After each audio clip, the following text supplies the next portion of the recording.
We have another refresh on the Acura RDX. This time for 2025, it's getting some nice technological updates, some much needed ones, and some styling updates. What else can we expect from the new RDX? We'll find out in today's video, so let's get into it. If you guys are excited for the new RDX, smash the like button. We should be getting a full-on redesign in the coming years. I'll talk more about that at the end of this video. Also at the end, we're going to recap their, I guess, 2024 sales, but especially this past month, talking about where the brand's going, what's going on with them, what's doing well, what isn't. Before we get into the bullet points and whatnot, let's get into the new looks. On top is the new 25 Acura RDX, and the new RDX is taking a page from the new Integra. It's taking a page from the newly refreshed MDX and TLX, specifically with the frameless diamond Pentagon grille. This lattice pattern is what we saw with the pattern on the new MDX refresh for 2025 as well. I think it looks really good. It looks like a baby MDX, except it looks better than the new MDX, in my opinion, with the front end. The lights aren't maybe quite as nice as the 25 MDX, but look at where it's come from. So this is, let's say, I think it's a 21, right before they refreshed it for the 22. This is the PMC. I call it like the pumpkin spice latte. There's one in my town I see rolling around, but you can just see the thick bezel. It almost reminds me of like a manta ray for some reason. So you have this big, thick bezel around the grill. And on the new one, they've really removed it. All right, we still have kind of the top bezel, but it is paint matched with the rest of the grill. So it looks more aggressive. It's bigger. Now, I may have just noticed something here. It doesn't look like we have fog lights, but I don't know if that's maybe an A-spec thing that you get fog lights on. So let's just compare the 2022 to 2023. So if we look at the front end, now this is another PMC edition here. And again, the fog lights right here, we still had the framed grille, but they had these vertical slats instead of the lobster claws. Again, the edge of the bumper had these lobster claws. I never really thought it was a good design piece, and they really cleaned up the front end for the 2022 to 2024. Now for 2025, it keeps the edges of the bumper about the same as just the diamond Pentagon grille has been enlarged. The rest of it looks the same except for the fog lights. So let's see if I can find fog lights on any other pictures here. So this one is still not an A-spec. I don't know if we have any pictures of the A-spec as I go through these pictures. Okay. This looks different. Here are the fog lights. It's on the A-spec, all right? So we have the more aggressive spider web. It's more of like a spider web grill here on the A-spec, and look how much it's changed, all right? So this shooting star sort of flying through space has been redesigned. Now, you still see this, I believe, on the TLX, for example, but this more aggressive lattice here looks really, really good. It looks like it has a higher glossy finish than before as well. And there's the fog lights reprising their role on the A-spec model. We also have some new wheels here for 2025. Okay, so here's the screen. Previously, the screen was only split screen if you wanted Apple CarPlay and Android Auto. Okay, of course, this is wireless too, and I don't remember if it was before. I don't think it was. So that is standard now. The screen is standard. I like having the volume knob right here. Now you can have it in full screen, wireless Apple CarPlay, wireless Android Auto, when previously this portion of the screen on the right-hand side was dedicated to the clock or a compass, or it was frustrating because I want this big, beautiful screen to have my phone on there, not the inbuilt software if I can help it. Now we also have some changes on the center console area, so let's talk about it. Well, the touchpad carries over. I'm surprised, but also not surprised at the same time. The touchpad was removed in the MDX refresh, was kept in the TLX refresh, and now it's kept here in the RDX refresh. Not entirely sure why. Maybe it was just too costly for them to remove this and to move the screen forward, because in order for this to be a touchscreen, they would have to move it forward. So I don't believe it's a touchscreen whatsoever. It's only touchpad. And it's okay to have a touchpad, but if you're locked into only touchpad, it's not ideal. All right. So Mazda's figured that out as well recently. They've had their rotary dial, but now with their latest updates on their software, you can use Android Auto and Apple CarPlay with a touchscreen. And I don't believe we have that going on here. Now, they also revised this area. Look, there's an accordion that would, you could open that up. I believe your cup holders in there. Now this is exposed. It's a little bit more, I'd say, practical and better access to your wireless charger. So they have revised that in the storage area. And I want to talk about this. We see ELS once again. The TLX refresh, I believe, kept ELS as well. We know Acura is moving to Bang & Olufsen. We saw Bang & Olufsen on the refreshed MDX. We see it on the ZDX, for example. ELS sticks around, but check this out. They have the LEDs built in here. The LEDs were built into the MDX Type S ELS audio before it got refreshed with the Bang & Olufsen. So it's cool to see that we're getting that last LED treatment into the speakers here. It's done tastefully, in my opinion. I was in a S8 Audi this week, and I don't think the LEDs in that car are done very tastefully. I like the speakers having some life to them. So love that speaker attention. Looking at the seats, I don't believe they've changed. Another zoom in of the ELS. A couple new wheel designs on the RDX. We have this machine finish 5-spoke and looks like a glossy black 5-spoke. We'll read more about that. But that's all the images on this updated RDX. Front end looks really, really good. It's the best looking RDX ever, in my opinion. New wheel designs. The back end looks exactly the same. That's okay. But yeah, it looks really, really solid on the new design. And let's go ahead and start reading, because there might be some more details in this press release. The refreshed RDX for 2025 will arrive at Acura dealers across the nation later this month. So by the end of, what are we in, August? We are going to have the new RDX landing at dealerships. We already talked about the grille, so we're not going to hit on that again, but the RDX trims will receive sportier wheels, including new standard. So it comes with standard Berlina Black 19-inch wheels.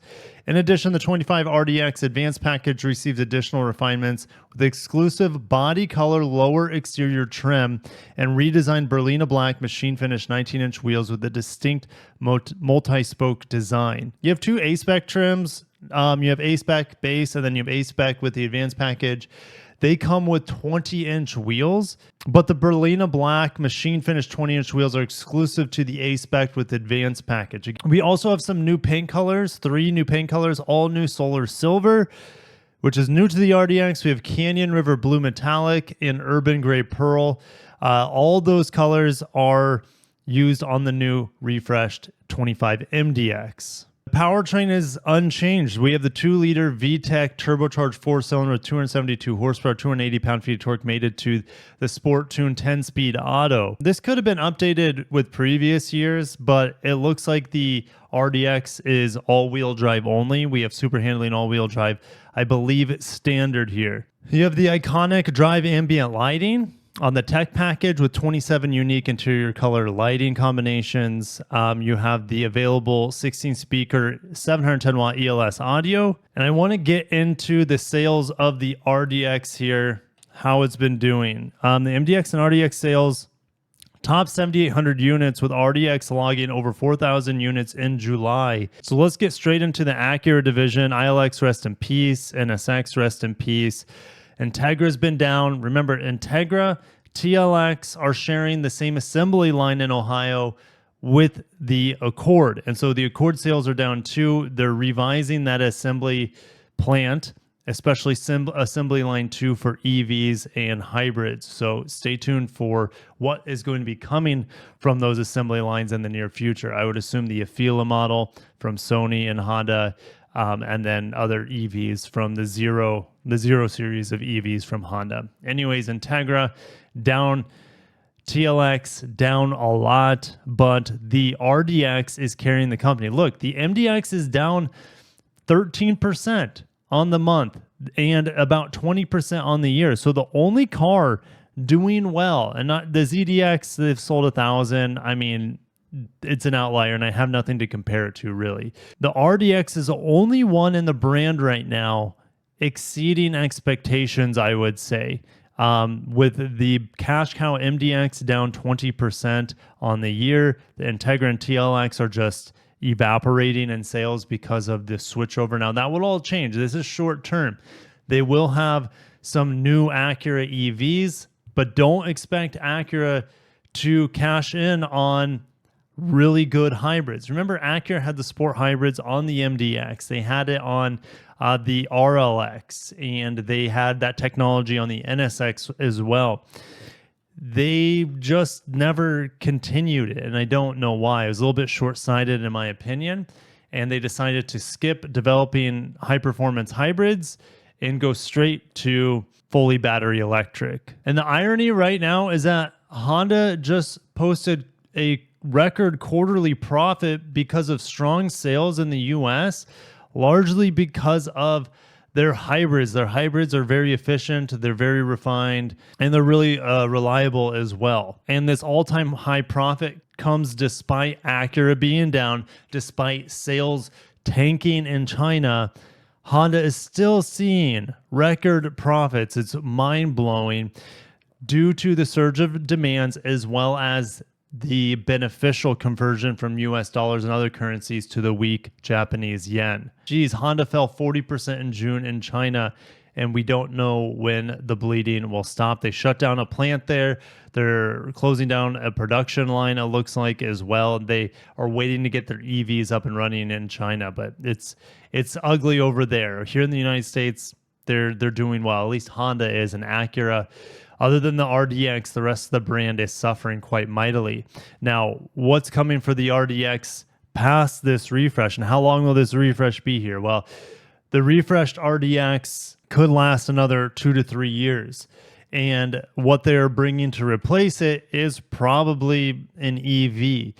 And unfortunately, what people have been asking for in the RDX, Acura hasn't really been able to fully deliver, unfortunately. Still have the True Touch interface. We don't have a touchscreen at all. Like I said, it'd be okay if they offer touchscreen in parallel to the True Touch interface. Instead, they say, hey, well, we'll just give you full screen Apple CarPlay and Android Auto. It's better than nothing. And I think a lot of people appreciate that. Also, I think there's ambient lighting up around here, possibly. So there's just more ambient lighting now here on this vehicle. But anyways, yes, the technology was the bare minimum, in my opinion. It's better than no update, so I shouldn't be complaining too much. The front end looks great, but no Type S.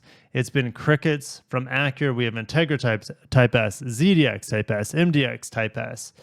Where is their successful RDX's high performance trim level? It's crickets. You know, I think a lot of people would have been happy with the 315 horsepower or so up-spec'd 2-liter turbo, or the V6 turbo that we see in the TLX and MDX Type S's. I don't know exactly why Acura hasn't put in those high output engines and transmissions here into their really well-selling RDX. We do not have pricing or packaging yet on this 25 RDX refresh, so stay tuned for that. When I get it, I'll be able to share it with you guys. And let me know, do you think Acura has done enough here with the upgraded styling? Full screen Apple CarPlay and Android Auto, a little revised center console area, new wheels. Let me know if you think they've done enough here to keep the RDX at the top of its game against the competition. Acura won't have any hybrids, I don't expect, coming into the lineup anytime soon.